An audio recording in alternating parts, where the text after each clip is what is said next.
One of the most difficult things we have to do in modern life that contributes to patterning, to this left AIC, right BC, extended posture that we get stuck in, is sitting. And which is kind of ironic because sitting is so benign. You know, you're just sitting. But humans are not made to sit in chairs. Humans are made to squat. And there's a big difference because when you squat, or if you can squat, that is a completely normal human activity. As children, we squat a lot, at least in the West. As we get older and we sit in chairs in school, we very quickly get taken out of our natural patterns of movement and get stuck in a chair. And obviously, sitting in a chair for a kid is just torture to begin with, because kids are just not made to sit for long periods of time. There's too much energy. But physically, there is a major issue with sitting, and that's what I'm going to go over, because so many of us I did IT work for 5 years after college, and it was miserable. First of all, I hated the freaking work. It was just mind-numbingly boring for me. But second of all, it destroyed my body even worse than it already was. And inherently, sitting at a desk and staring at a computer is really, really bad, not only because you're not moving, but what it does to your visual system. It's not that it's going to change your visual system. However, the more you have to work with something close up, the more close up work that you do, which on a computer, it increases the tension in your neck. You can go on PubMed. So, PubMed is the scientific database of all studies, or a database of all scientific studies. If you go onto PubMed and you search for vision and trapezius muscles or neck, you'll find plenty of studies that are showing that neck tension increases in your trapezius. And I would probably also say most likely your suboccipitals also. And I guarantee your SCMs are going to increase the more close-up work you do. And that's pretty much found among everybody. Now the problem is, that's on top of the fact that sitting is not natural. Sitting in a chair is not natural. And the hardest thing to do is breathe with your left diaphragm when you're seated. So let me just go over some of the mechanics first. When you're sitting, you want to make sure that your knees are at hip height or slightly higher. If your knees are lower, what's going to happen is your pelvis is going to end up, so this is forward. If your knees are a little higher, your pelvis will be tipped back a little bit. That's good because now your back is slightly rounded and let's say slightly rounded, but it's not extended. That's what we're talking about. We don't want to live with an extended position, an extended posture, because that's the patterns that we're trying to get you out of. So if your knees drop lower, what's going to happen is your pelvis is going to tip forward, and then to stay upright so you're not looking down at the floor, you're going to arch your back. So the moment you do that and you arch your back, your ribs come up, you're going to lose your diaphragm on the left side. And the moment you lose your left diaphragm, what's going to happen? How are you going to breathe? How are you going to get air? Your neck, your lower back also, but primarily the neck, primarily on the right side. The right SCM, the right scalenes, and the right trap, the right trapezius, which is already going to be overstimulated because you're doing close-up work. All right, the more you stare at a computer screen, the more tension you're going to get in your neck. So that you got a double whammy here. You got the fact that you can't use your left diaphragm because you're sitting in an extended posture. So you lose the left diaphragm, your neck, particularly on the right side, will start to help you breathe because it has to get air into this chest. You're going to get all tight through the right side. You're going to shift to the right. Pelvis is going to go to the right. You're going to feel your right butt cheek more than the left in general. And then added on to that, you're staring at a computer screen all day.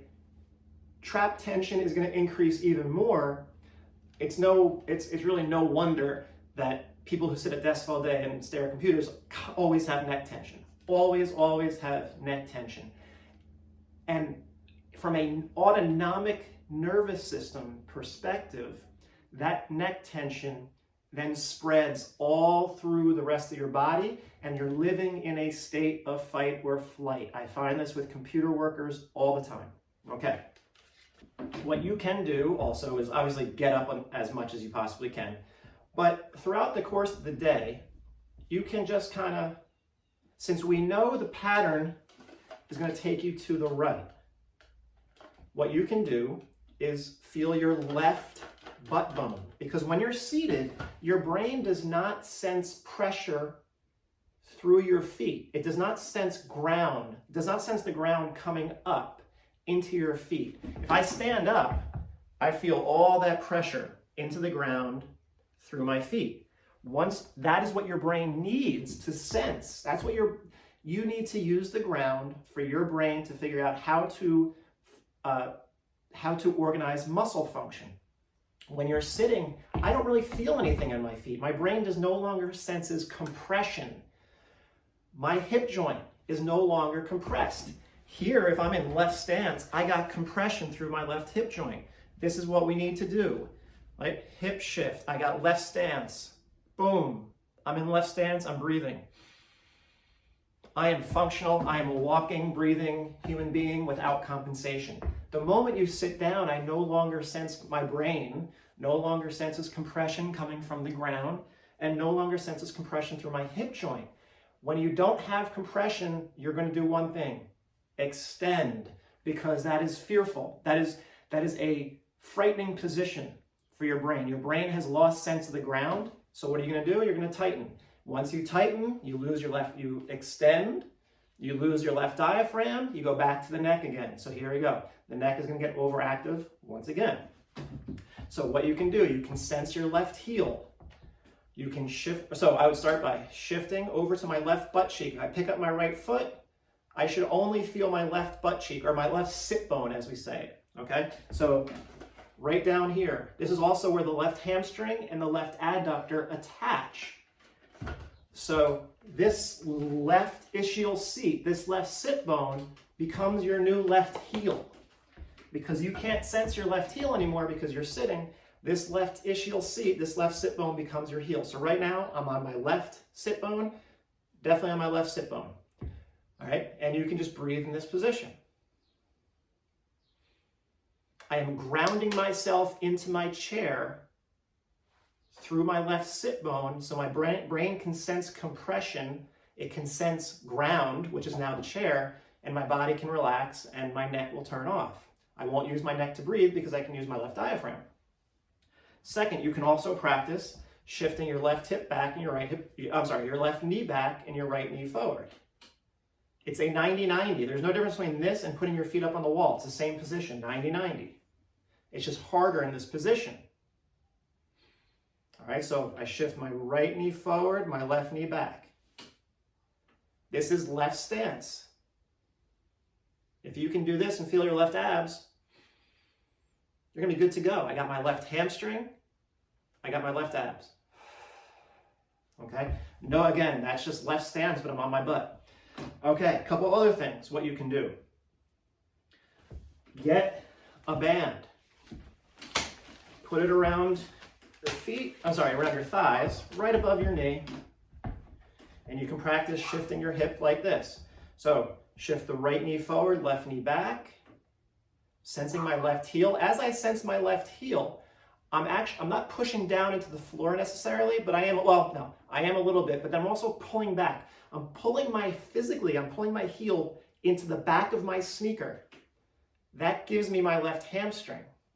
And then my right foot, I'm sensing the arch of my right foot, and then I go out with this right knee, which pushes me a little bit further to the left, so this gives me my right glute a little bit. Still have to bring my awareness to my left heel. Not everyone will be able to do this. It's hard. You'll probably end up using hip flexors, your TFL, and you'll probably start to feel your back. That's how it is in the beginning. So most people cannot start off with seated techniques because they're actually the hardest for a lot of people. You got to start on the ground. So those 4 techniques on my webpage, on my puritrainer.com site, where it has the beginner program, that's where you would start. You really wouldn't start with seated techniques because they're too hard. Sounds weird, but it's true. But at any rate, so shift, sensing the left heel. I'm on my left sit bone. I got my left hamstring. And then I bring my right knee out against the band, pushes me more to the left, and I can just sit like this. I'm anchored into my chair, so when I inhale, my rib cage expands instead of arch.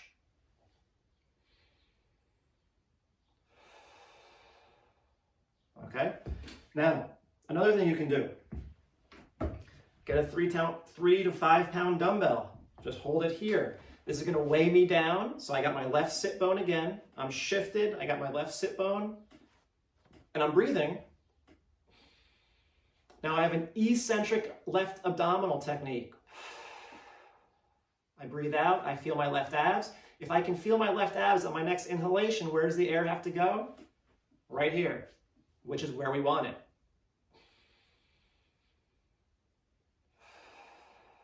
Look at my neck. My neck is curved to the right, which is what we need. But you're going to say, to the right? I thought we were already to the right. Yes, however, if you're sitting on your left butt and you're down like this, which most of you are, your neck is side bent to the left. That is right stance neck position. So we actually need to switch it. The left side goes down. The neck, to not be like this, has to side bend to the right, and you're good to go. So this is the correct left stance neck position.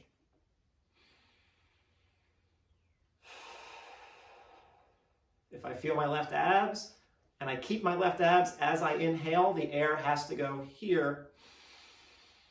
Right rib cage expands, the right neck muscles turn off. You'll feel a lot better. If you can do it, you may not be able to do it.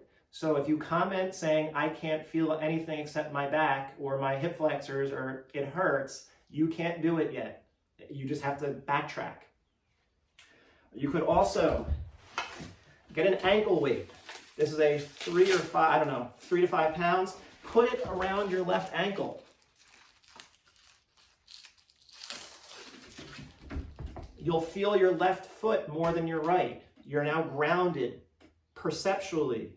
Sensorially, your brain now senses the left side of the ground, as little as that is, more than your right. So now you're already grounded on your left side.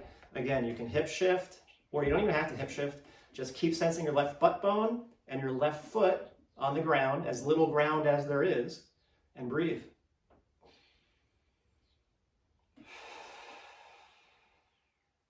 You will feel heavier on the left side. Your brain will be happier because you sense the ground. But what you cannot do is this.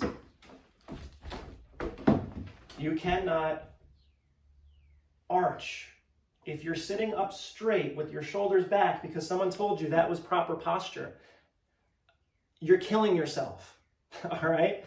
You're extending your back. You're arching your back. You're arching your back. Once the whole back is going to stay tight, you're going to lose your diaphragms, the left diaphragm particularly, and you're going to use your neck to breathe. You're going to have neck pain, back pain, hip pain, everything pain.